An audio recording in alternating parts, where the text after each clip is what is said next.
Hi, I'm Tom Karlson, and I'm a poet, and here we go. Darwin's rag. Usher rules, using candle, Bible. He counts, begats, to prove chronology. 4004 BC, 23rd of October, 9 a.m., 9 p.m., noon.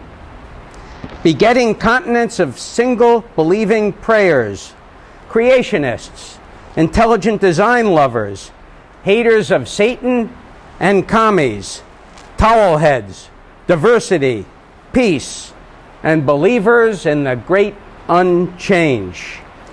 Darkness rules Europe. Kings, popes, and faith are served by peasants and workers. Newton rises on pre-Chicago shoulders. Galileo, Copernicus, they speak.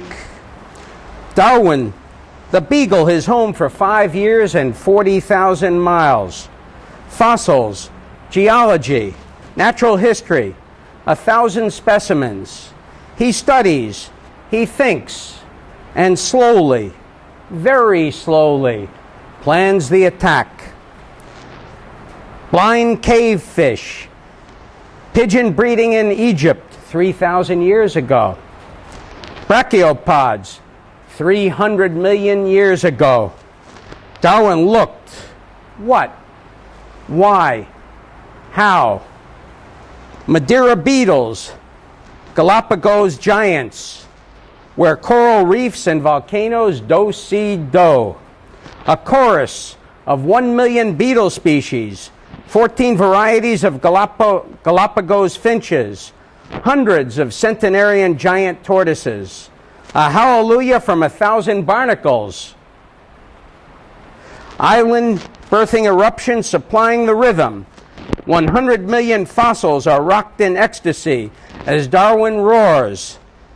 His weapons, wonder, joy, and perpetual change. Watson and Crick and Mendel de-shadow the graveyard. Whistle three-part harmony, deoxyribose nucleic acid. Origin and natural selection ends the rule of good book-badged clerics. Their emperor struts naked until carried away for indecent exposure, only to rise again ready for another plucking. We are in love again with patterns, change, with sonar using gray whales, with super Earths found in space, with beautiful mysteries, 14 billion years in the making, and always, always, one more question to answer. Now, we organized Poets for Peace, so we have to have a couple of anti-war, pro-peace rags. Here's the first one. When Milton Friedman comes back to Earth, no bed to sleep on, food to eat, only corn-fed gas and Kentucky Fried Chicken. The University of Chicago maniac has fled his mausoleum. The governor denounces strippers. The mayor declares war on wheels. The Pope ignores war, renounces pedophilia. Where 400 years before, uncounted indigenous eagerly awaited Christ and Christianity, baptism and confirmation. What can we say? What can we do? Our Nike-clothed mercenaries, our cardboard-bedded vets, our fast food paupers. Who shoots the innocent and sells his corpse? Who evicts the ghost and photographs her offspring? Who forecloses the school and sells the bricks? Empties the pots and pans, levels the Ninth Ward, peddles front row seats to the tsunami? Who invades the university? Meds at home, Second Amendment in hand, weeps when the lights go out. We now look to the south, see no ghouls in khaki, no red, white, and blue, only a ring of fire, as Hugo Chavez, Eva Morales, and the old man give Satan the heave-ho. The wedding party. The Rackets and Shabibs will wed at Makar el-Daib, with celebration all day long at Makar el-Daib. General Kimmett sends regards at Makar el-Daib, by helicopter and marine at Makar el-Daib. Ordnance by land and air hits Makar el-Daib.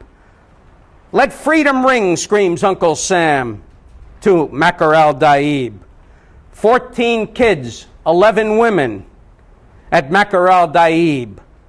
45 sent to the promised land at Makar el-Daib. 2 weddings, 40 funerals in Makar el-Daib. 1 epitaph, 27 tombstones at Makar el-Daib. The American bombing of Makar el-Daib.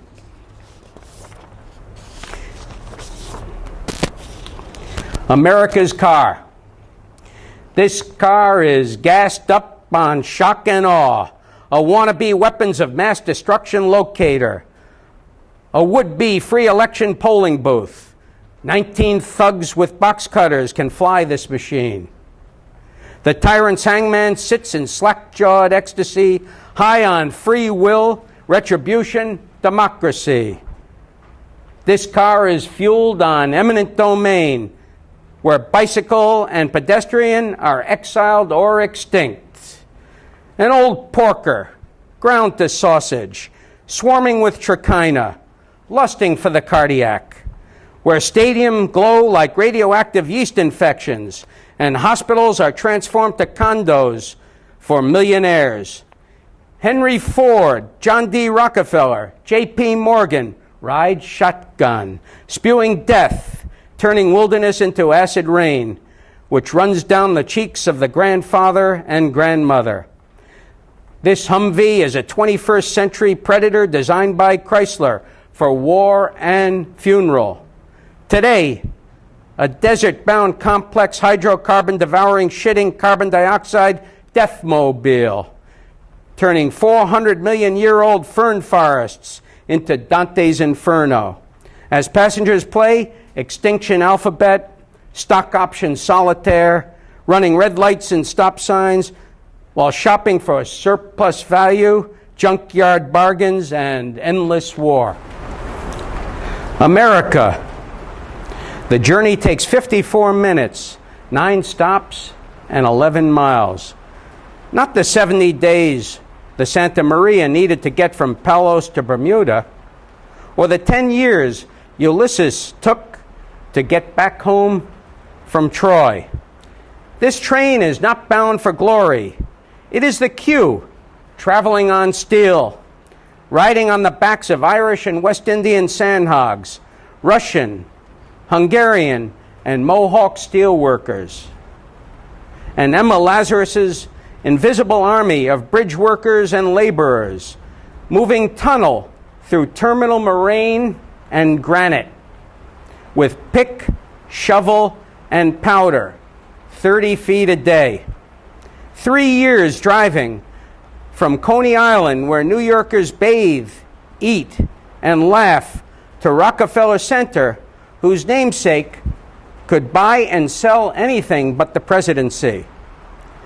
This morning, Car 3 carries 128, iPodded and ear-free, sleeping and open-eyed, birthed in 24 countries from 5 continents, speaking more tongues than can be found in an Apple notebook.